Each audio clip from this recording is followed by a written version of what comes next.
Delicious everything flatbread crackers. Let's see what's cooking. Let's get the facts.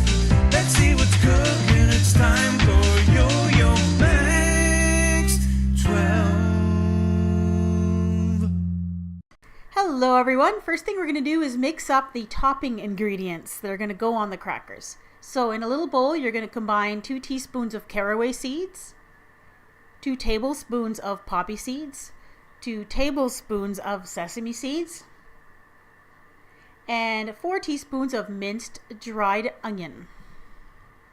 Then you're going to stir these up and just set that aside. We're going to use it later. Now in a large mixing bowl you'll place 1 cup of whole wheat flour and then add 2/3 of a cup of unbleached all-purpose flour.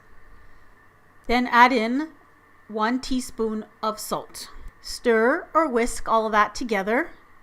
Then attach the paddle attachment to your stand mixer and begin adding 1/2 cup of water a little bit at a time, and then you're going to allow this to mix on medium speed until the flour is completely incorporated and you get a moist but crumbly dough about 2 or 3 minutes. Scrape the dough onto your countertop and then knead it a few times until you get a soft dough ball that forms. Now at this point you're going to need a pasta maker. I have a pasta making attachment that goes on my KitchenAid mixer that works really well. If you don't have a pasta maker, you can do this by hand by kneading your dough ball very well, adding little bits of flour, and once it's very smooth and elastic you can roll it out using a rolling pin if you'd like. But a pasta machine is a lot easier. So take your dough ball, put your pasta machine to setting number 1 and pass it through. First pass through you may end up with tears or holes, but that's okay. Fold it in half and put it through again and keep doing this until you get something that's really smooth. Now after it gets smooth, change the setting on your machine to number 3 and put it through your machine, and you shouldn't have to fold it anymore. You should just have to put it through. If it starts to get a little bit too long, you can most certainly cut your piece into 2 to make it easier to work with. Then you're going to set the machine to setting number 5 and run the dough once again through the machine. And at this point it'll be very, very thin and your pieces will get quite long.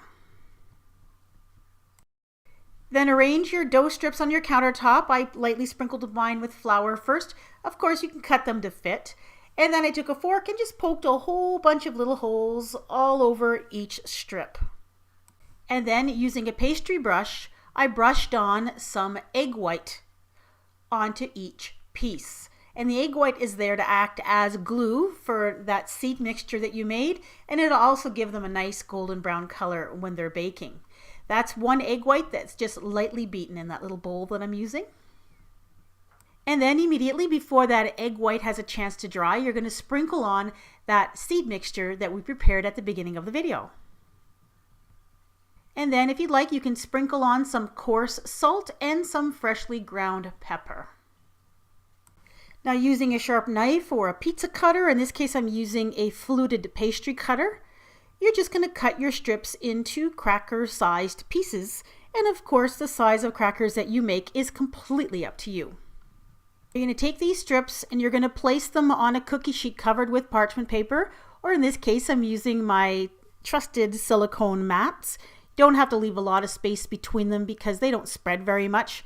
And then you're going to bake them at 425 degrees Fahrenheit for 8 to 14 minutes.